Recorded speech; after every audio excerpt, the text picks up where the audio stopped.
Halo, selamat pagi adik-adikku yang terkasih. Apa kabar semuanya?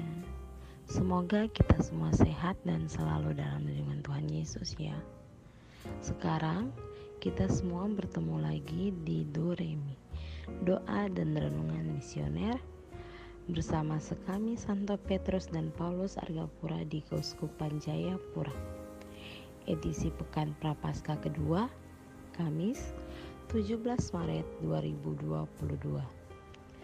Bacaan hari ini kita ambil dari Injil Lukas pasal 16 ayat 19 sampai 31.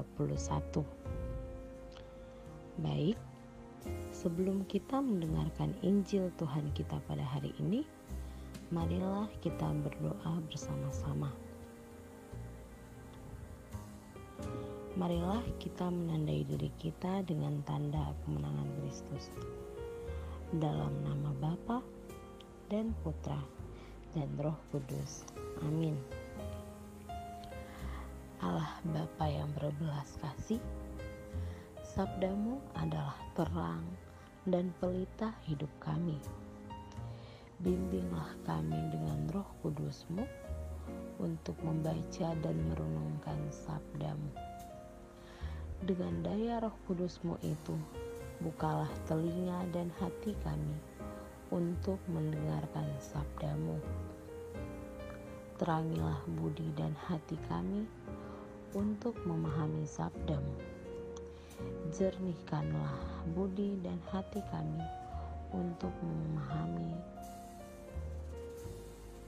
sabdamu. Jernihkanlah hasrat jiwa kami untuk meresapkan sabdamu.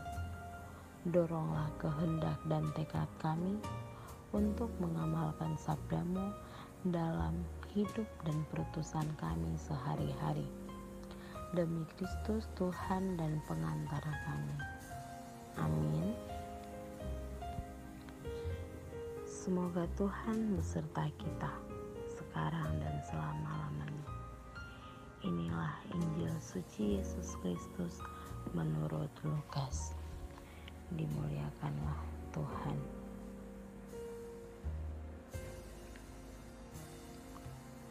Orang kaya dan Lazarus yang miskin.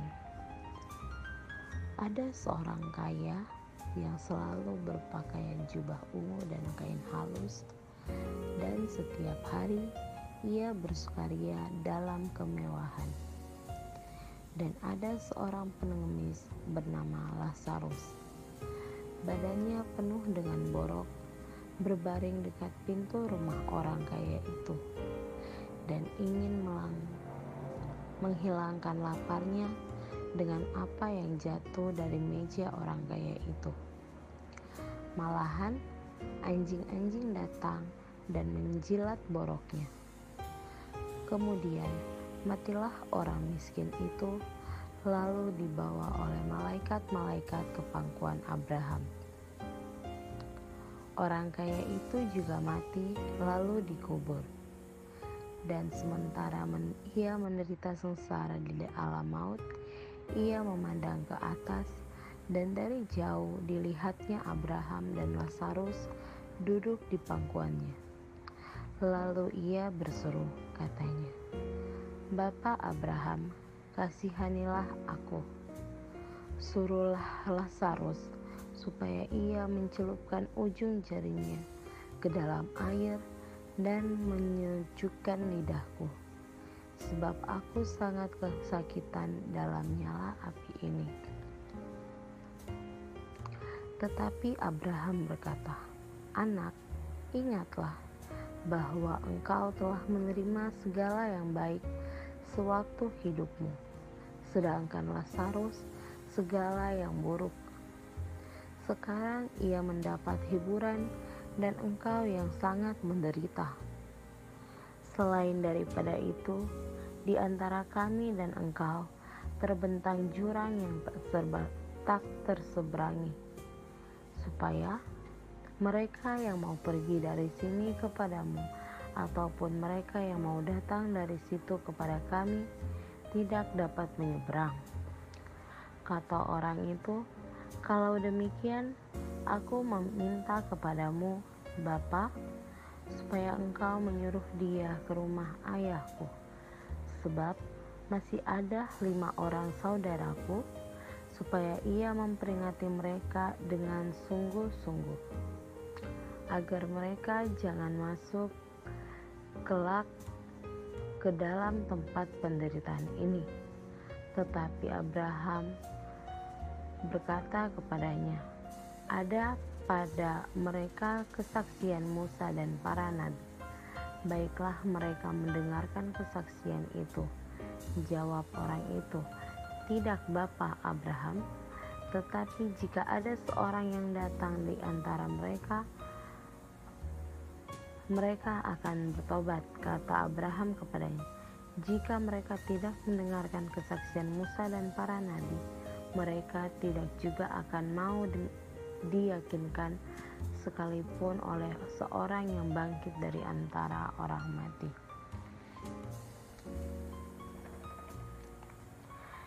Demikianlah sabda Tuhan. Terpujilah Kristus. Di dalam dunia yang modern, manusia itu dituntut untuk bisa bekerja secara cepat.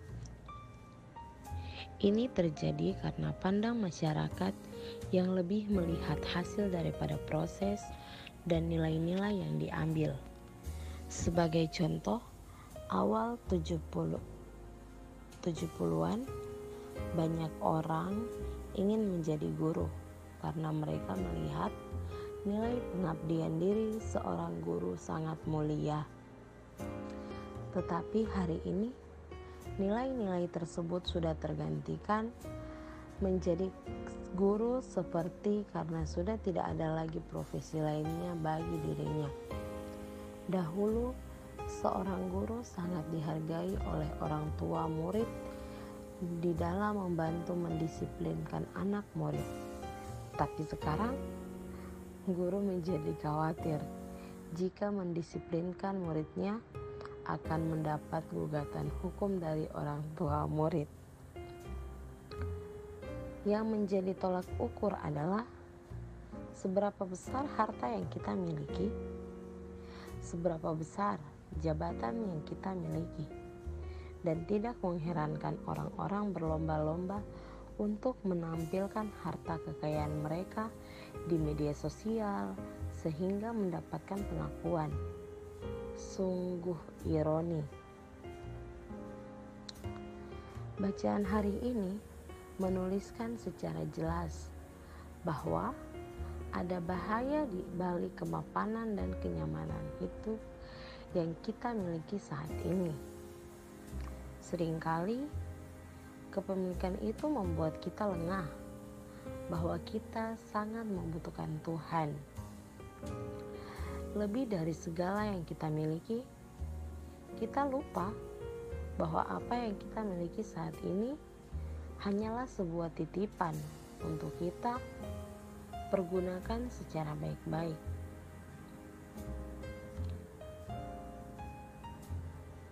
Pertanyaan saya, sudahkah kita bijaksana dalam memakai harta yang kita miliki saat ini? Mari kita semua merenungkan, dan hanya kita sendiri yang bisa menjawab itu. Semoga demikian. Doa anak misioner Indonesia. Marilah kita berdoa. Tuhan Yesus, Engkau diutus Bapa menjadi berkat bagi dunia, menjadi selamat bagi manusia. Utuslah kami anak-anak-Mu di Indonesia untuk menjadi sahabat yang kuat bagi yang lemah, sahabat yang rela berkorban bagi yang menderita, sahabat penghibur bagi yang sakit dan gelisah. Tuhan Yesus, kami pun ingin menjadi utusan-utusan kecil-Mu, teman setia bagi yang tersingkir, terlantarkan, teman bicara bagi yang kesepian, terlupakan, sobat yang gembira bagi yang sedih dan susah, Sobat penuh penghargaan bagi yang tidak dicintai.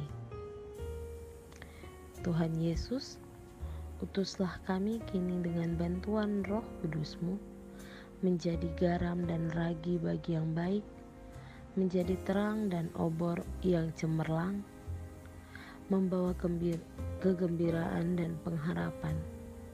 Tuhan Yesus, kuduskanlah badanku dan sucikanlah jiwaku. Ku persembahkan diriku padamu hari ini. Berkatilah semua anak dimanapun juga. Berkatilah semua orang yang kami jumpai, siapapun juga. Amin. Bapa kami yang ada di surga, dimuliakanlah namamu.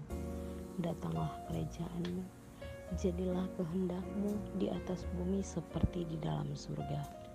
Berilah kami rezeki pada hari ini, dan ampunilah kesalahan kami, seperti kami pun mengampuni yang bersalah pada kami. Dan janganlah masukkan kami ke dalam pencobaan, tetapi bebaskanlah kami dari yang jahat. Amin. Salam Maria, penuh rahmat, Tuhan sertamu. Terpujilah engkau di antara wanita, dan terpujilah buah tubuhmu Yesus. Santa Maria, Bunda Allah, doakanlah kami yang berdosa ini, sekarang dan waktu kami mati. Amin. Kemuliaan kepada Bapa dan Putra dan Roh Kudus, seperti pada permulaan, sekarang, selalu, dan sepanjang segala abad. Amin. Semoga kita semua dibimbing dan diberkati oleh Allah yang Maha Kuasa, dalam nama Bapa dan Putra dan Roh Kudus. Amin. Salam sehat semuanya. Selamat berkarya di hari ini. Tuhan Yesus memberkati. Selamat pagi.